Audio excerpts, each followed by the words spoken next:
The economy has been structured purposefully to create momentous gains for the 1% and for corporations and make it more difficult for everyday people to make ends meet.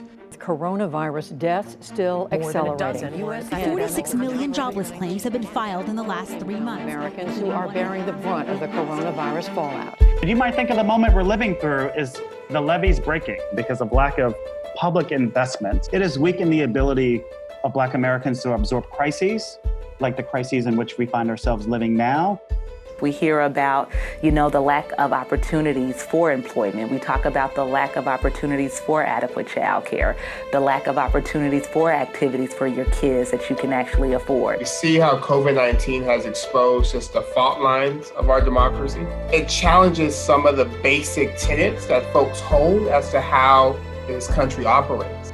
This investigation goes to the heart of whether we, as a people, govern ourselves or whether we let ourselves be governed by private monopolies.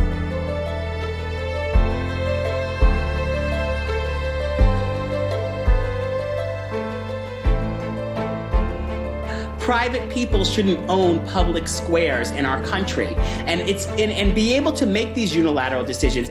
We shouldn't be outsourcing democracy like this. There are reasons based on the way this market functions why you see constantly these concentrations of power.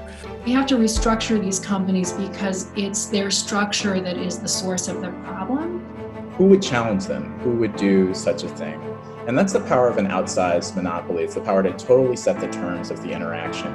The challenges we face are not limited to one or two companies. This committee has an ongoing important role in promoting competition in digital markets.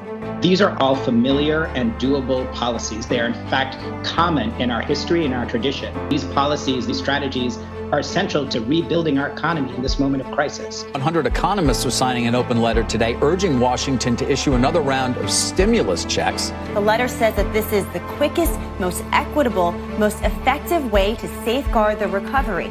The bottom line is, if people don't have enough money, the solution is to give them money.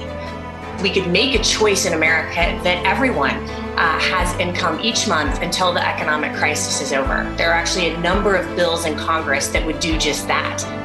Mayors in a number of cities, including Atlanta, Newark, and Los Angeles, are working to launch their own pilot programs. This is all part of a coalition known as Mayors for a Guaranteed Income. It brings relief to them mentally, emotionally.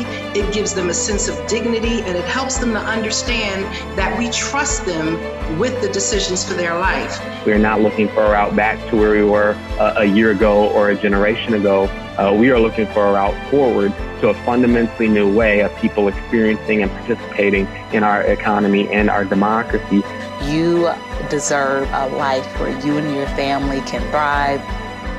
I want to at least get to a point in my life where I'm actually working a good paying job. I don't want a job that's just gonna make ends meet. I want to be able to save and, take trips and do all other things too.